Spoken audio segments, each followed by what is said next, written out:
22 जनवरी 2024 ये वो तारीख है जब 5 सदियों का इंतज़ार खत्म होने जा रहा है। जी हाँ, इसी दिन अयोध्या में भगवान श्री राम की प्राण प्रतिष्ठा होने वाली है और अब तो वो मूर्ति भी बाहर आ गई है जो वहाँ पर लगेगी। उस प्रभु श्री राम की उस मूर्ति का पूरे विधि विधान से प्राण प्रतिष्ठा की जाएगी और जब वो पल आएगा तो ऊपर आसमान में बैठे और नीचे धरती पर मौजूद वो तमाम कार सेवक जिनकी वजह से आज हम ये दिन देख रहे हैं वो ज़रूर भावुक हुए होंगे। आज इसी भावुकता वाले पल में हमारे साथ एक ऐसे व्यक्ति मौजूद हैं जिन्होंने 9 साल की छोटी सी उम्र में कार सेवा करी थी। जी हाँ, आप सोचकर हैरान हो गए होंगे, वो ऐसी जगह थी जहाँ पर गोलियाँ चली, जहाँ भगदड़ मची, न जाने कितने लोग उस कार सेवा में इस दुनिया से विदा हो गए। लेकिन 9 साल की उस उम्र में उस माँ का धन्यवाद जिसने अपने इस बेटे को विजय तिलक लगाकर रवाना किया। और ज़्यादा बात नहीं करते, सीधे मिलते हैं लोकेंद्र सिंह जी से और जानेंगे उस पूरी यात्रा का, उस कार सेवा का पूरा वृतांत। लोकेंद्र जी, सबसे पहले तो बहुत बहुत स्वागत आपका नवतेज टीवी पर। धन्यवाद सर, हमें बोलते हुए भी गर्व महसूस हो रहा है कि मात्र 9 साल की उम्र में आप कार सेवा करने गए। 92 के अंदर जब वो ढांचा ढहा, उस पूरे मंज़र को आपने अपनी आँखों से देखा। लेकिन हम जानना चाहेंगे कहाँ से आप आते हैं और राजस्थान के किस गांव से आपकी शुरुआत हुई और कार सेवा का प्रभु श्री राम के लिए जो मन में आपकी इतनी प्रगाढ़ भावना हुई कि छोटी सी उम्र में आप निकल पड़े, वो भावना कैसे जागी? मैं बचपन से ही संघ का स्वयंसेवक रहा हूँ और मेरे पिताजी संघ के कार्यकर्ता रहे हैं। तो घर के अंदर संघ का वातावरण था, संघ की चर्चाएं भी चलती रहती थी और संघ का मुखपत्र 5 जन्य समाचार हमारे घर में आया करता था, तो उसको मैं पढ़ा करता था। उस समय 90 से 92 के कालखंड के जो 5 जन्य अखबार के अंक आए थे, उसके अंदर 92 की कार सेवा की अनेक घटनाएं उसके अंदर आती थी, जिसको मैं पढ़ता था और मेरे मन में भी था कि भगवान श्री राम का मंदिर बनना चाहिए। तो वो अखबार पढ़ने के कारण 5 जन्य, उसके कारण से मेरे मन में भाव जगा राम भक्ति का। और विशेषकर उस समय जो आंदोलन चल रहा था राम जन्मभूमि का, उस समय बहुत तेज़ गति से आंदोलन था, सारे देश के अंदर राममय वातावरण था। सब हिंदुओं के मन में था कि भगवान राम का मंदिर बनना चाहिए राम जन्मभूमि पर। और इसलिए कई बार धर्म सभाएँ होती थी। उसी क्रम में एक धर्म सभा उनियारा गांव में हुई थी, जहाँ का मैं रहने वाला हूँ। तो आचार्य धर्मेंद्र जी महाराज उस समय के राम जन्मभूमि आंदोलन के प्रमुख नायक थे। साध्वी रीतम्बरा जी, आचार्य धर्मेंद्र जी महाराज, साध्वी शिवा सरस्वती जी, अशोक जी सिंगल, ये सब, उनमें से आचार्य धर्मेंद्र जी महाराज की सभा मेरे गांव में हुई थी और उस सभा में उनका भाषण सुना था। उसके कारण मेरा मन में भाव जगा था कि भगवान राम का मंदिर बनना चाहिए। ऐसी भक्ति उस समय जगी थी मन के अंदर। लोकेंद्र जी, एक विशेष बात आपसे आगे का वृत्तांत सुनेंगे, लेकिन उससे पहले आपसे ये जानना चाहेंगे कि शाखा वगैरह भी आपने ज्वाइन करी हुई थी क्या?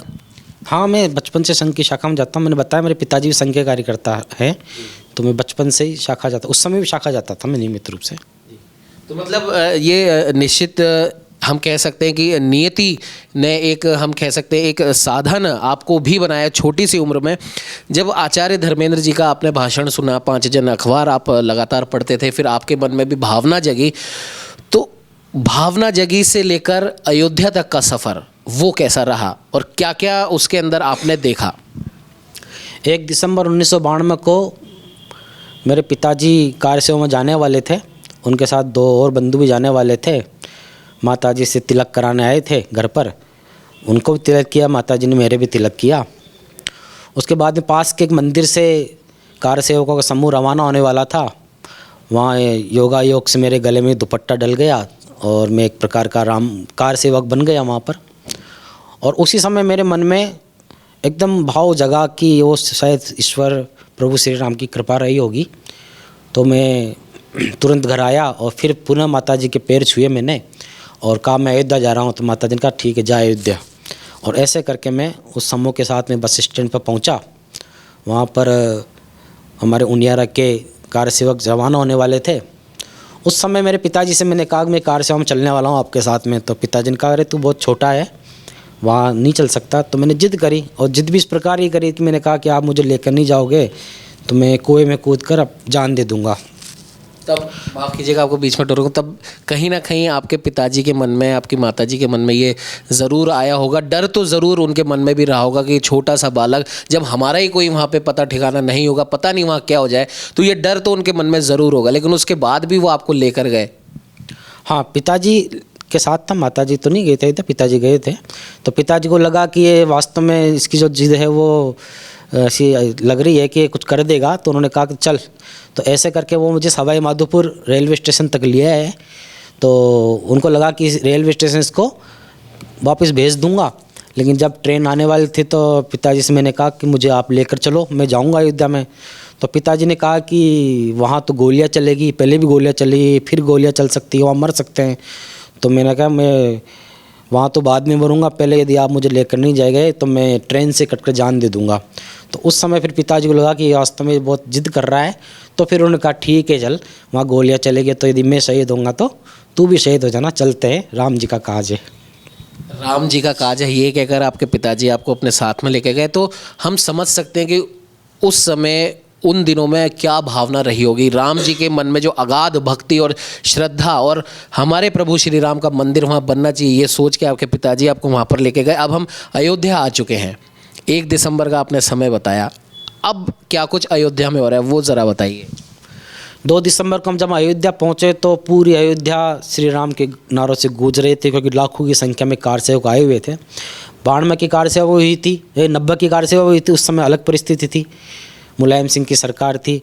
उन्होंने कहा था परिंदा भी पर नहीं मार सकता यहाँ पर, तो भी लाखों कार सेवक संघर्ष करते हुए पैदल चलकर, रात रात दिन पैदल चलकर, कई किलोमीटर पैदल चलकर और अयोध्या पहुँचे। बाद में वहाँ गोलियाँ भी चली। वो सब दृश्य पता था 92 के कार सेवकों को, लेकिन प्रभु राम के काम के लिए वो निकल पड़े थे, उनको गोलियों की परवाह नहीं थी। और लाखों की संख्या में 2 दिसंबर को मैंने जब देखा वहाँ पर, तो लाखों की संख्या में कार सेवक वहाँ आए हुए थे। और हमारा वहाँ एक आवास भी निश्चित किया गया कि सरस्वती शिशु मंदिर, वहाँ हमारा आवास रहेगा तुलसी उद्यान में, हम वहाँ रहे। और 2 तारीख को मेरे साथ एक घटना और घटी वहाँ पर कि बड़ा समूह था वहाँ पर, और मैं अचानक अपना जो कार सेवकों का हमारे गांव का समूह था उससे बिछुड़ गया। तो वहीं पर उस दिन धर्म सभा चल रही थी, और जब धर्म सभा समाप्त हो गई तो फिर मैं मंच की तरफ बढ़ा, क्योंकि वहाँ आचार्य धर्मेंद्र जी का उस दिन भाषण था। वो मेरे जाने पहचाने भी थे, क्योंकि मैंने उनको सुन रखा था पहले। तो मैं सीधा मंच पे चला गया और मैंने कहा कि भाई मैं ऐसे लोकेंद्र सिंह नाम मेरा और मैं खो गया हूँ। तो उन्होंने उस मंच से पुकारा, क्योंकि माइक पूरे अयोध्या में लगे हुए थे, वहाँ से उन्होंने पुकारा, राजस्थान का टोंक जिले का उनियारा का एक छोटा बालक लोकेंद्र सिंह यहाँ पर है, कृपया इसको यहाँ से प्राप्त करें। और फिर मेरे पिताजी और वहाँ गांव के कुछ कार सेवक मुझे उस मंच पर लेने आए। ऐसे पहले दिन ऐसी मेरी घटना घटी वहाँ पर। तो 2 तारीख से लेके 6 तारीख के बीच में क्या कुछ वहाँ पर आप लोगों के दिनचर्या रहती थी? सुबह क्या आप लोग करते थे, शाम को क्या करते थे? वहाँ सुबह के लिए सबको सूचना थी कि सबको सरयू में जाकर स्नान करना है। सब हम जाते थे, 2-3 घंटा बढ़िया सरयू में स्नान करते थे कार सेवक, और वहाँ के फिर मंदिरों के दर्शन करते थे। अनेक मंदिर हमारा, और अयोध्या में घूमा करते थे। वहाँ संगठन की योजना अनुसार भोजन की व्यवस्था भी रहती थी, वहाँ हम भोजन करते थे।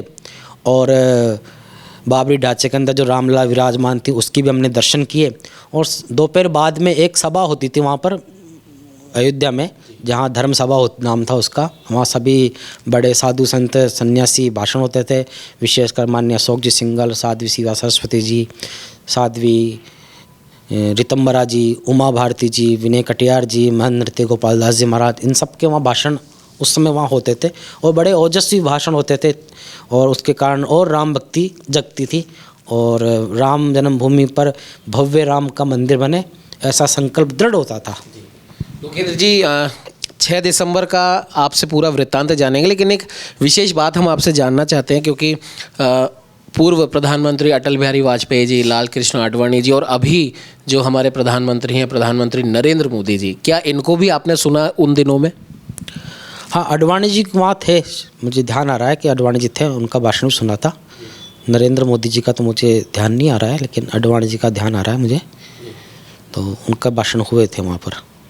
चलिए लोकेंद्र जी, अब उस दिन की बात करते हैं जो बहुत महत्वपूर्ण जो पल था, 6 दिसंबर 1992।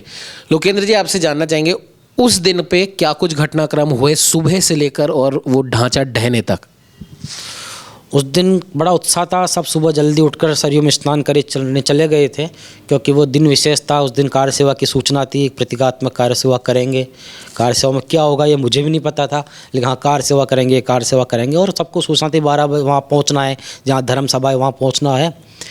तो लगभग 12 साढ़े 12 बजे का दृश्य था वो। तो मैं भी छोटा था तो मुझे कंधे पे बिठा लेते थे सब कार्यकर्ता मेरे को, कार्य सेवक।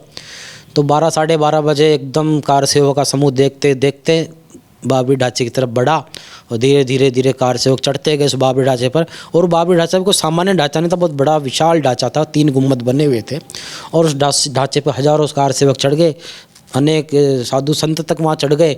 और देखते देखते वो वहाँ शुरू हुआ बाबरी ढांचे का ढहना। और मैं उस इतिहास की इतनी बड़ी घटना का साक्षी बना। वो जो 500 साल का कलंक था भारत के ऊपर, बाबरी ढांचा, वो धीरे धीरे ढहने लगा और 3.5-4 घंटे बाद वो पूरा ढांचा ढह गया, पूरी तरह से समतल मैदान हो गया। और उस घटना का मैं साक्षी बना। मैं अपने आप को सौभाग्यशाली मानता हूँ।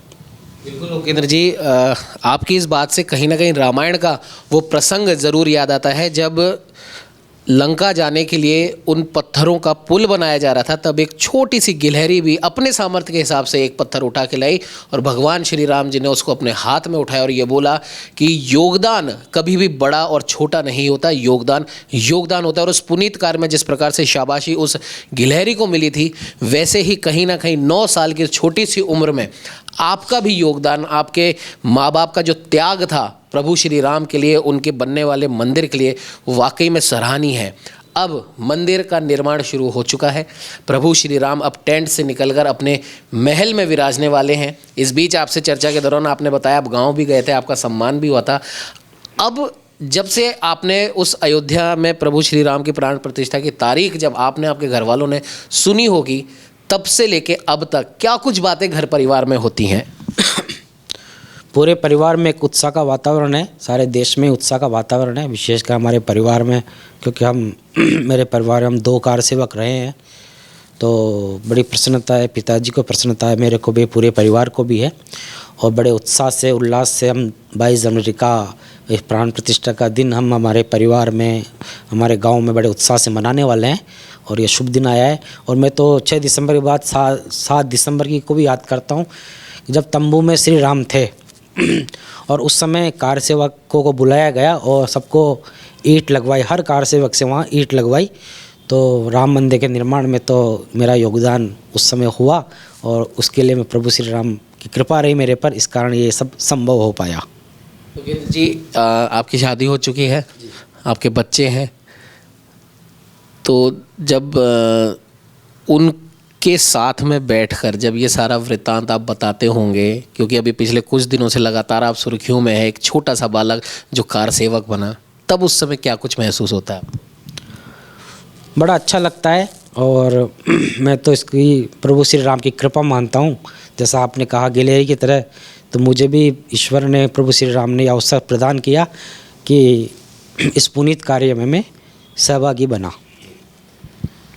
ये थे हमारे साथ लोकेंद्र सिंह जी। और जैसा कि हमने आपको शुरुआत में भी बताया कि 9 साल की उस छोटी सी उम्र के अंदर ये भी निकल पड़े अपनी माँ से विजय तिलक लगवाकर कार सेवा करने के लिए, प्रभु श्री राम के पुनीत कार्य में अपना योगदान देने। और कई सारी घटनाओं का इन्होंने जिक्र किया, जब ये अपने जो इनके साथ जो ग्रुप जो गया था अयोध्या में, वो उनसे बिछड़ गए। उसके बाद आचार्य धर्मेंद्र ने मंच से बोलकर इनके तमाम लोगों को बुलाया, फिर ये वापस उनके साथ में मिले, सुबह से लेकर शाम तक का वृत्तांत बताया, आंखों देखी इन्होंने बाबरी ढांचे के ढहने तक की बताई। और अब जैसा कि आपने भी देखा होगा, लोकेंद्र जी की आंखें नम है, गला इनका रुंध आया है। ये वाकई में भक्ति की हम वो कह सकते हैं कि इतनी प्रगाढ़ भावना है प्रभु श्री राम के प्रति, प्रभु श्री राम के मंदिर के प्रति, कि वो साफ इनके चेहरे से वो झलक रही है। और अब जब वो दिन आ रहा है, वो खुशी का पल आ रहा है, तब कहीं ना कहीं इनके मन में भी वो भक्ति भाव ज़रूर होगा, वो खुशी ज़रूर है जो कहीं ना कहीं 9 साल की छोटी सी उम्र में थी। बने रहिए हमारे साथ और देखते रहिए नवतेज टीवी।